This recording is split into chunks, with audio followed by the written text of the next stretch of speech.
हमारी संस्कृति प्रकृति प्रधान है, प्रकृति आश्रित है। समय है दीपावली का, आज है गोवर्धन पूजा। गोवर्धन में जहाँ हम गायों की पूजा करके गोमाता के लिए, उनकी अभिवृद्धि के लिए प्रयत्न करते हैं, क्योंकि गो आश्रित कृषि से ही हम रोगमुक्त अन्न और समृद्धि मूलक संस्कृति को प्राप्त कर सकते हैं। तो जहाँ हम गो पूजा करके गायों की अभिवृद्धि के लिए, दुग्धवर्धन के लिए, गोवंश के वर्धन के लिए उपाय करते हैं, चिंतन करते हैं, मनन करते हैं, सेवा करते, सत्कार करते हुए हम गोवंश को माता की संज्ञा देते हुए हम गावो विश्वस्य मातरः ऐसा कहते हुए गौ माता को हम विश्व की माँ कहते हैं, क्योंकि गाय से विश्व है। साथ साथ में दीपावली पर हमने विविध तरह के जो अन्न हैं, नवसृष्टि यज्ञ के रूप में वो नए बने हुए अन्न के द्वारा आहुति दे करके, पहले अग्निदेव को अर्पण करके, तब हमने उसको भक्षण के लिए, सेवन के लिए अपने आप को अधिकारी माना।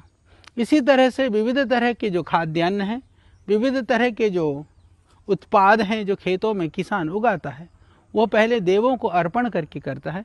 तो ये जो गन्ना भी, अभी गन्ने का सीजन शुरू हो गया है, तो गन्ने का सीजन का जो सबसे पहले गोवर्धन पूजा के बाद में ये जो जितने भी आप देख रहे हैं मेरे हाथ में, ये कटे हुए हैं, ये डंठल है, ये गोवर्धन पूजा के बाद में तब इसका सेवन का प्रारंभ होता है।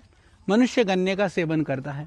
और बहुत ही आनंद की बात यह है कि उसके कुछ दिन के बाद में जो छठ पूजा है, जो छठ मैया के विषय में विशेष करके पूर्वी उत्तर प्रदेश और बिहार में अद्भुत उस छठी मैया का जो त्यौहार, व्रत, अभी तो लगभग पूरे देश में यह सूर्य उपासना की जब बात आती है, हम उगते हुए सूर्य की बात करते हैं, तो छठ में तो हम डूबते हुए सूर्य की भी पूजा करते हैं।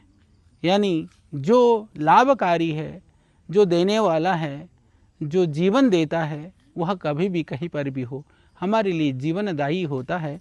तो उस समय पर गन्ने का प्रयोग, जहाँ भी छठ मैया की पूजा होती है, छठ की उपासना होती है, हर जगह पर पूरे देश के कोने कोने में मेरी माताएं बहनें ये गन्ने को इकट्ठा कर करके, उन गन्नों को एक तरह से सजा करके रख करके इसको पवित्र शुद्ध माना गया है, क्योंकि मधुरता का प्रतीक है गन्ना। और मधुरता हमारी संस्कृति में, हमारी प्रकृति में, हमारी पूजा में, हमारी उपासना में सर्वत्र प्रयोग होता है। तो ये मधुरता के लिए इस गन्ने का प्रयोग छठ के दिन भी बहुत पूरे देश में किया जाएगा। तो कितना यह एक अद्भुत प्रयोग है। पहले गोवर्धन के दिन गन्ने का प्रयोग का प्रारंभ, और छठी के दिन उस गन्ने का भरपूर प्रयोग। तो यह हमारी एक संस्कृति, ऋषियों के द्वारा एक वैज्ञानिकता पूर्ण ढंग से किया गया ये प्रयोग है, अनुसंधान है। तो आइए अपनी संस्कृति में छिपे हुए विज्ञान को और उन रहस्यों को समझें, जानें, और उसके अनुसार ही हम पदार्थों का सेवन करें।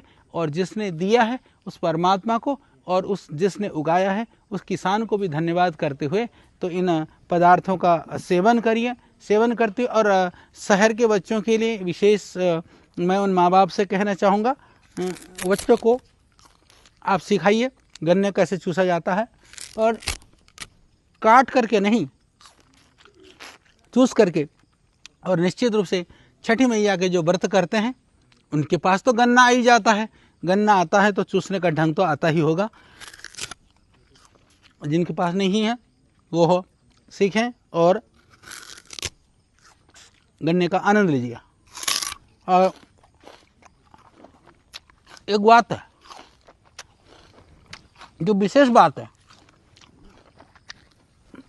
आप शहर में बड़े बड़े मॉल में, दुकान में आप जाएंगे आपको कोई दुकानदार आप 1 रुपये की सामान मांगोगे तो भी नहीं देगा। पर किसान कितना भी गरीब हो, आप खेत से गुजर रहे हो, उसको आप कहें भाई जरा गन्ना दे दे, तो कभी आपसे मोल भाव नहीं करेगा, कभी पैसा नहीं मांगेगा।